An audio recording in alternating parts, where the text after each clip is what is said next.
Well guys, today is finally the day. I just came back from watching the movie that I've been very much interested to seeing how it will turn out for quite some time. I just got back from seeing Sonic the Hedgehog. Now, before I get too in-depth in my thoughts with the movie, I do want to establish my history with Sonic. I grew up with Sonic. I very much played a lot of the games. I actually remember one of my fondest memories was playing Sonic Generations for PS3.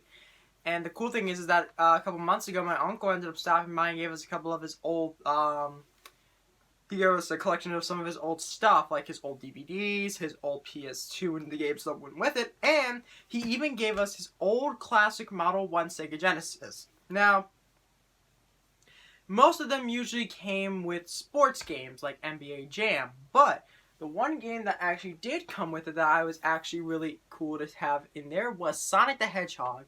And this is actually the real deal. Look, this is even actually the real cartridge and everything, you know. So, you know I mean business here. But, yeah. And I actually have played this off in my free time. And while it is fun, it is also very challenging and difficult.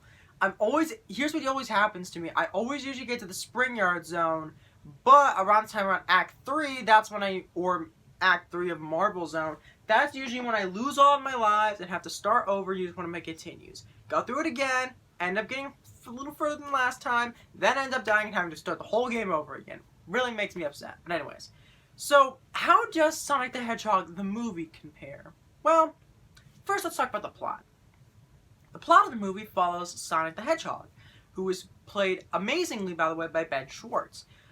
Sonic is stuck on Earth. You see, there was an incident that happened long ago in his past in which he was taken to Earth and has been living alone for over 10 years. And one day, something ends up happening in which an energy surge caused by his powers ends up going off. And the government is forced to bring in Dr. Ivo Robotnik, played by Jim Carrey. And Sonic ends up encountering Tom Wachowski, I think is his name. I'm forgetting what his last name is, but his name is Tom. But Sonic, because he hasn't actually met them, affectionately calls Tom the Donut Lord because he's always seen talking and eating donuts. But anyways, so who's also played by James Marsden, by the way. So he ends up teaming up with the Donut Lord, Sonic, in order to be able to figure out a way how to get to San Francisco, collect his rings, and in order to stop Robotnik from using his power for evil. Now, when it comes to video game movies, there's usually always a stigma towards them. Because, usually for the most part, whenever they're made, they're not good. And not only this, but it always seems like they're always taking deviations away from the games. The first one that comes to mind for me, personally, was the Super Mario Bros. Movie from 1993. Which was also the very first video game movie ever made, mind you. Not a movie about video games, but a movie to be based off a specific game. And, yeah, everybody knows how that ended up turning out. And after all these years go by, like 27 years later, we're finally starting to get a little bit more on track with video game movies. Rampage and Tomb Raider were actually okay. Detective Pikachu was actually a lot of fun. And Sonic is actually a good movie. Like, I was not expecting to enjoy this movie so much. Like, I actually really dug Sonic the Hedgehog. Now, I hate having to start out with negatives, but I do feel like the fact that I do have to start out with these so I can move on to the positives. 1. The plot lines feel very familiar to other films that you've seen before. Basically, it's stuff like Smurfs or Alvin and the Chipmunks or any of those other movies in which they take beloved characters from their own little worlds, specifically 80s cartoons characters. Garfield happened to him too. In which what they end up doing is that they take the characters and they put them into the real world, having them interact with real life people and having the actual characters themselves be CGI. Now, there also are a couple of other plot lines and some stuff in there that obviously, you know, you definitely have seen before in other movies. But you gotta keep in mind too, this is made for kids. So you got to keep in mind the fact that you're obviously not the target demographic for this, but if you are an adult who happens to be a fan of Sonic the Hedgehog, you will get a lot out of the movie. But if you are not a fan of Sonic the Hedgehog, this isn't going to change your mind or anything like that. But yeah, Also want to mention real quick that, of course, because, Sonic is a kid's movie, there is a fart joke, there is him, doing the flossing from the Fortnite and all the other stuff. But, yeah. There is, of course, the product placement in this movie, which is ridiculous, which is, like, there's a scene in which, it's like, I was looking up apartments, on Zillow.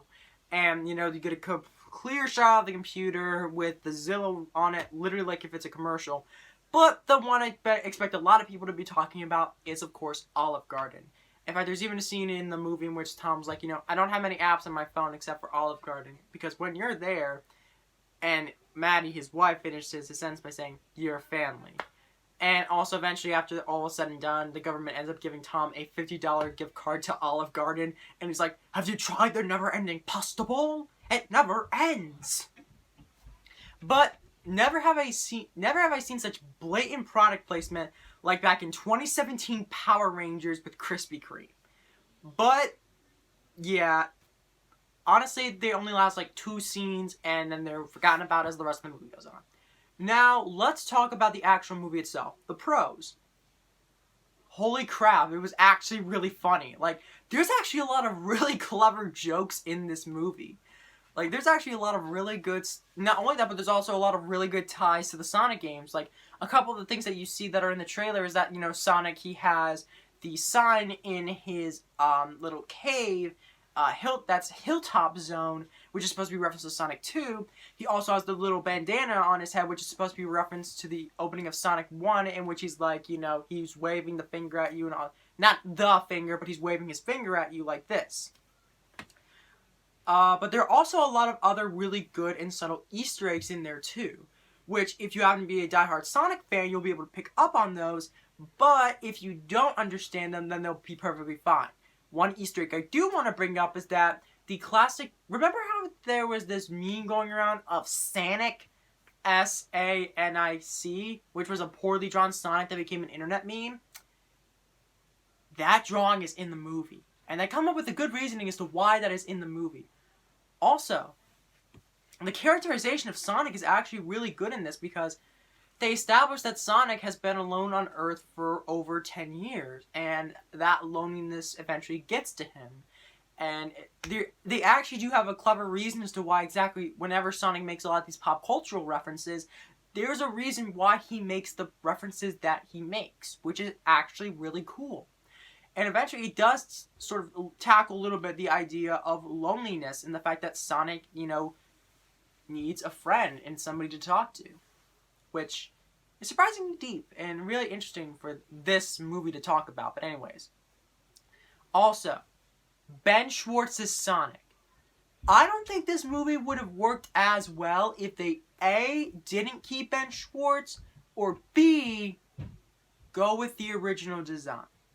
Now, as anybody who's ever talked about movies before here or talked about Sonic, there was, of course, the Gangsta's Paradise trailer that came out back in April of 2019 that featured the terrible version of Sonic that we were supposed to get. But, thankfully enough, they listened to fan backlash and they realized the fact that they needed to change Sonic. So they delayed the movie to now and they took the time to redesign him, which, good call on that one, because if they didn't, it wouldn't have worked as well as it did. But it does. Also, surprisingly enough, the human characters in this were actually not annoying, and they were actually really fun. James Marsden was great as Tom. He actually has a lot of really good banter between Sonic, and unlike a lot of other movies in which, the actors have to work off, like, tennis balls or, like, stuffed dolls in order to be able to, get an idea about where the character is, you actually get the idea of the fact that, Tom is talking with this anthropomorphic blue hedgehog. Which is really weird to say, but just go along with it. And Tika Sumpter, for like the few minutes that we get her in, I think she did good as Maddie, Tom's wife. But of course, the big thing that everybody's going to be talking about in this movie is Jim Carrey as Dr. Robotnik. And man, what a great return to form for Jim Carrey, because he knocked it out of the park as Robotnik. True, he did seem like he was just doing the typical Jim Carrey shtick. But for a near 60-year-old Jim Carrey to still keep doing the stuff that made him so well known with stuff like Ace Ventura, The Mask, and Dumb and Dumber, it's amazing that he's still able to do a lot of this stuff, and I gotta give props to him for that. And not only this, but a lot of really good lines and jokes come from Jim Carrey. So, yeah, there's that. In fact, a little side note here. There's a joke that there's a clip online of Sonic, in which he's trying to, get to the hold on 1 minute. In which he's trying to be able to get to San Francisco, and he's like, "I'm wet, I'm cold, there was a fish on my head." That's supposed to be a reference to Dumb and Dumber, in which he's like, "We have no food, we have no money, I have no job, our pets' heads are falling off." That's actually a really good callback there. But yeah, final thoughts. Sonic the Hedgehog is a overall fun family movie that actually does justice to its character. Probably one of the best video game movies ever made. It's my personal favorite video game movie. I'm sorry, Detective Pikachu. There are, of course, like, things that you have seen before in other movies before this that you might or might not get tired of. But yeah, overall, I'm going to give Sonic the Hedgehog a 7.5 out of 10. It is a really good movie. I highly recommend that you go see it if you got nothing better to do. And hey, President's Day weekend, people are going to have school off, so why not do it then? So yeah, I hope you guys enjoyed this review of Sonic the Hedgehog. Also want to mention real quick the fact that, a little fun fact, Deadpool director Tim Miller was also an executive producer on this, and this is Jeff Fowler's first ever movie. He worked at Blur Studios, the same production company as Tim Miller. This is his first ever movie that he's ever done, and I think he did a really good job with it. So Jeff Fowler and everybody involved, give yourselves a big pat on the back. You guys did a great job with this.